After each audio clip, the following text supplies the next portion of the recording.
Love with God channel daily gospel. Mark நற்செய்தியிலிருந்து வாசகம். அதிகாரம் 1. இறைவார்த்தைகள் 21 முதல் 28 வரை. அவர்கள் கப்பர்நாகும் ஊரில் நுழைந்தார்கள். ஓய்வு நாள்களில் இயேசு தொழுகை கூடத்திற்குச் சென்று கற்பித்து வந்தார். அவருடைய போதனையை குறித்து மக்கள் வியப்பில் ஆழ்ந்தார்கள். ஏனெனில் அவர் மறைநூல் அறிஞரைப் போலன்றி அதிகாரத்தோடு அவர்களுக்கு கற்பித்து வந்தார். அப்போது அவர்களுடைய தொழுகை கூடத்தில் தீய ஆவி பிடித்திருந்த ஒருவர் இருந்தார்.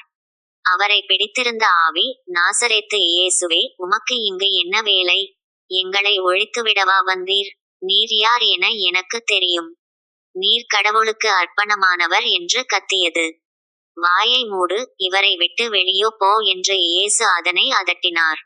அப்பொழுது அத்தீய ஆவி அம்மனிதருக்கு வலிப்பு உண்டாக்கி பெருங்கூச்சலிட்டு அவரை விட்டு வெளியேறிற்று. அவர்கள் அனைவரும் திகைப்புற்று, இது என்ன? இது அதிகாரம் கொண்ட புதிய போதனையாய் இருக்கிறதே. இவர் தீய ஆவிகளுக்கும் கட்டளையிடுகிறார், அவையும் இவருக்கு கீழ்ப்படிகின்றனவே என்று தங்களிடையே பேசிக் கொண்டனர். அவரை பற்றிய செய்தி உடனே கலிலேயாவின் சுற்றுப்புறமெங்கும் பரவியது. இது ஆண்டவர் வழங்கும் அருள்வாக்கு. இறைவா, உமக்கு நன்றி.